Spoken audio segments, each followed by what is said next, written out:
ہو جائیں اور بعد میں پھر ایک دوسرے کو آپ لوگ برا بھلا بولتے رہیں. ٹھیک ہو گیا. ابھی بھی ٹرمز اینڈ کنڈیشنز طے نہیں ہیں, کوششیں ہو رہی ہیں, لیکن سب مل بھی جائیں تو بھی پی ٹی آئی کا مقابلہ نہیں کر پاتے. اعظم چودھری صاحب, اب ذرا پنجاب پر آ جائیں.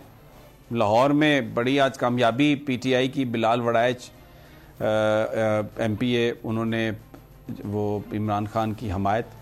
دوسرا سبطین صاحب کو میں سن رہا تھا, جو مجلس وحدت المسلمین ہیں ان کے عمران خان صاحب سے کوئی ایشو نہیں ہے. پرویز الہی صاحب کے حوالے سے کچھ تحفظات ہیں, لیکن سبطین صاحب کہہ رہے تھے کہ وہ کلیئر ہو جائیں گے, اس پر پرویز صاحب بات کر رہے ہیں اور آج رات وہ کلیئر ہو جائے گا.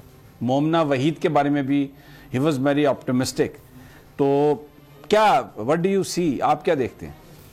مجلس وحدت مسلمین کے جب ان کے لیڈروں نے یہاں پہ پریس کانفرنس کی, نیشنل پریس کلب میں, اس کے بعد میری ملاقات ہوئی ان لوگوں سے.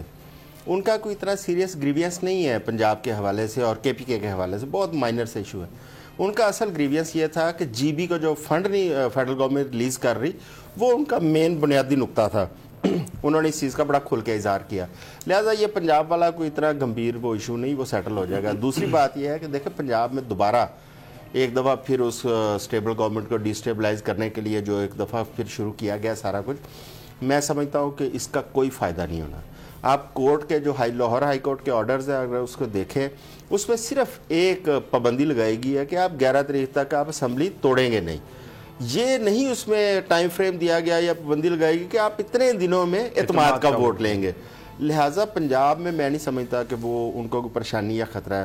اگر آپ اجازت دیں تو میں کراچی کے حوالے سے ایک چھوٹی سی بات کرنا جو آپ کے پاس ٹائم شارٹ ہے. اب دیکھیں یہ تمام پارٹیاں, ایک طرف اسٹیبلشمنٹ نے اعلان کیا کہ اب ہمارا کوئی سیاست کے اندر عمل دخل نہیں ہوگا, کوئی مداخلت نہیں ہوگی. جب ایم کیو ایم کے دھڑے اکٹھے کیے جا رہے ہیں اور اس میں ایک پرسیپشن پائی جاتی ہے کہ تمام دھڑے یہ لندن سے کنیکٹڈ ہیں, رابطے میں ہیں. دوسری طرف بلوچستان میں باپ کی پارٹیاں اکٹھی کر کے باپ کے لوگوں کو اس میں شامل کیا جا رہا ہے پیپلز پارٹی میں. تو اس کا ہم کیا نتیجہ اخذ کریں؟ اس کا ایک ہی نتیجہ ہے, ٹائم میرے پاس کم ہے, اس کا ایک ہی نتیجہ اخذ کرتے ہیں کہ جو